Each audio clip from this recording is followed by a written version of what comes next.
খ্রিস্টপূর্ব প্রায় ৩,০০০ সালে মানুষ ধর্মের মূল পথ ভুলে যায়। তারা মূর্তি পূজায় মগ্ন, ন্যায় বিচার ভুলে যায়।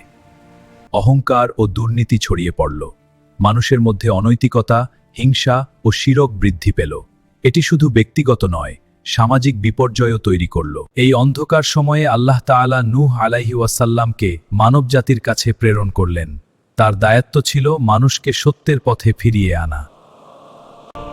আমি তোমাদের সতর্ক করতে এসেছি, আল্লাহের একত্ব মেনে চলো, শিরক পরিহার করো। ৯৫০ বছর ধরে দাওয়াত দিলেও কেবল অল্প কিছু মানুষ ঈমান আনল। তাদের মধ্যে যারা বিশ্বাস করল তারা সাহসী ও ধৈর্যশীল ছিল। অন্যায় ও অহংকার বেড়ে চলল। মানুষ নূহ আলাইহি ওয়াসাল্লামের কথা শুনল না। ওরা গরিব, আমাদের মতো শক্তিশালী নয়। তুমি কি আমাদের কিছু শিখাতে পারবে? দাওয়াতের দীর্ঘ সময়ে হতাশ হয়ে নূহ আলাইহি ওয়াসাল্লাম আল্লাহর কাছে সাহায্য চাইলেন। তিনি বলেন, হে আমার রব, পৃথিবীতে কোনো কাফিরকে বাঁচতে দেবেন না, তারা ভ্রান্তি ছড়িয়ে দেবে। অবশেষে আল্লাহ তাআলা নৌকা তৈরি করার নির্দেশ দিলেন। এটি মানবজাতির পুনর্গঠনের প্রতীক। তখন নূহ আলাইহি ওয়াসাল্লাম বলেন, এটাই হবে আমাদের রক্ষাপথ।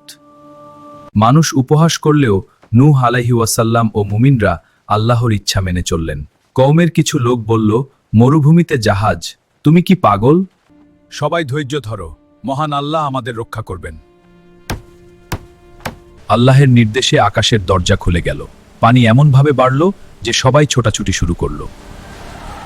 মুমিনরা ও প্রাণীরা নিরাপদে নৌকায় উঠল। মানবজাতি ও প্রাকৃতিক জীবের পুনর্গঠন ঘটল। নূহ আলাইহি ওয়াসাল্লাম বলেন, আলহামদুলিল্লাহ, আমরা আল্লাহ তাআলার রহমতে নিরাপদ আছি। হে আমার ছেলে, আমাদের সাথে ওঠো, আমি পাহাড়ে উঠব। আজ তার জন্য কোনো রক্ষা নেই। প্রবল বৃষ্টি নামছে, নদী-নালা উপচে পড়ছে, ঘরবাড়ি, গাছপালা, মাঠ ঘাট সব ধীরে ধীরে পানির নিচে তলিয়ে যাচ্ছে।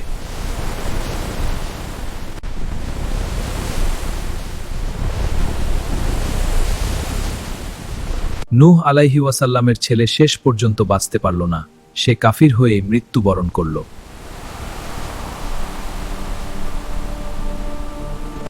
আল্লাহের হুকুমে পানি কমতে শুরু করল এবং মুমিন ব্যতীত সকল কাফির ধ্বংস হয়ে গেল। নূহ আলাইহি ওয়াসাল্লাম বলেন, এখান থেকে মানবজাতির নতুন সূচনা হবে। অবশেষে আল্লাহ তাআলার হুকুমে নৌকাটি থেমে গেল। মহাপ্লাবনের ধ্বংসস্তূপের পর সেখান থেকেই মানবজাতির এক নতুন অধ্যায়ের সূচনা হল। শিরক ধ্বংস আনে। ধৈর্য ছাড়া সত্য জয় পায় না। সংখ্যায় কম হলেও ঈমান জয়ী। সম্পর্ক নয়, ঈমানই আসল। আল্লাহর পথে চলা ছাড়া জীবন ধ্বংসপ্রাপ্ত।